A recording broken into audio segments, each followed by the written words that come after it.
Hello, students. How's it going? I am. I thought I'd do something a little bit different this week. One, to let you know how I'm doing, so you can see how I'm doing. Two, personally wish all of you um, the best. I hope all of you and your families are doing okay. I know this has been kind of a trying time since the end of spring break, but I wanted to send this personalized message to you to let you know that my family's okay, and I hope yours is as well.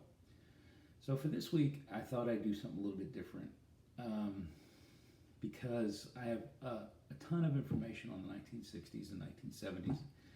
I have a lot of slides I want you to go over, and a lot of this material you you will definitely see again on the final exam. So what I thought I'd do, instead of a series of audible narrations, I thought I'd give you this introduction video here, and to fill up the entire slide with tons of data, tons of information, and tons of YouTube videos implanted in the slide itself, in the presentation itself.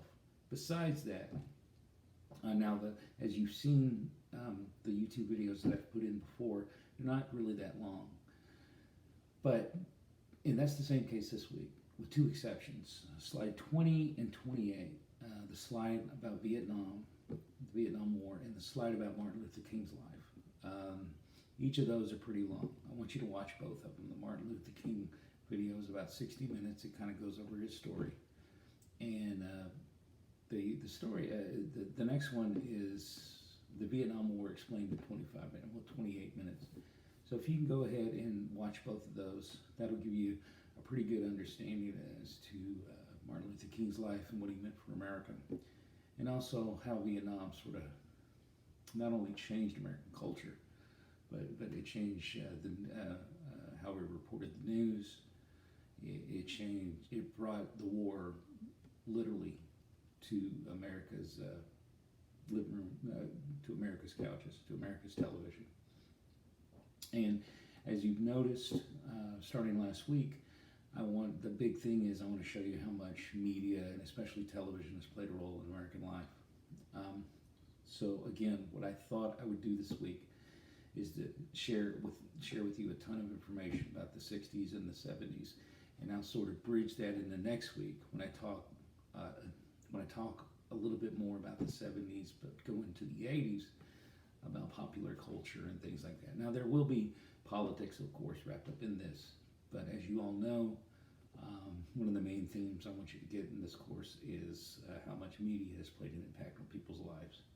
So what I want you to do is on slides 20 and 28, pay attention to the title of those videos and go online to Blackboard, and in the folder where you see this where you see the PowerPoint presentation for this week, right under that there should be the two videos for you to watch. You just click on it and start watching it.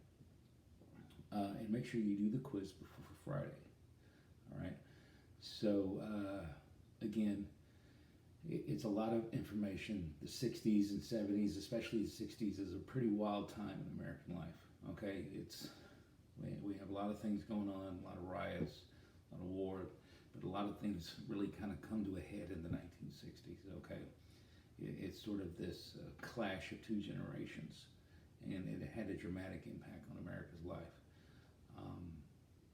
I'll give you one example. There's a slide about the Kent State University shootings, where in one part of the slide I have you see the perspective of the officials in Kent State, in Ohio, where it took place. And on the right-hand side, besides the narration, besides the actual text as to what's going on the right-hand side, there's also a video that kind of explains from the other point of view what really was going on and what Kent State University means. So watch this introduction video and pay attention to all the slides. And this is a little bit different than what I usually do, but I just wanted to try this format. So for this week and probably next week as well, and pay attention to how much media, television, and things like that play a dramatic role in changing people's lives here in America. because there's a lot of interesting stuff going on. And the media really does play a big role in sort of throwing that information out there. All right. One interesting side note. There's a slide that talks about the drug problem. And there's one story in particular that I put in there, and I put in there every semester. It's the story of Doc Ellis. Doc Ellis was an interesting figure, to say the least. He sort of has this legend about him now as the only player in Major League Baseball history to be a pitcher that throws a no-hitter, which is not allowed to hit in 9 innings, while under the influence of LSD. And it's a very funny and very interesting story. Click on the YouTube link, you can kind of see the introduction to a documentary that was made about his life. But I also, just to get even more information about Doc Ellis's life, there's another YouTube video out there called Doc's No-No, LSD No-No. And it's kind of got a lot of art and animation, stuff like that. And in the video you see itself, in the video you hear Doc talking about the day. And then there's one final video where Robin Williams, the late comedian, does a kind of a dramatic representation of what that day might have been like. Okay, I suggest you watch all of that. So it's a pretty interesting side note as to what's going on in American life and how much drugs plays a role, and a changing role, in the 1960s and 1970s. So that being said, I hope you all have a great week, and I'll see you next week.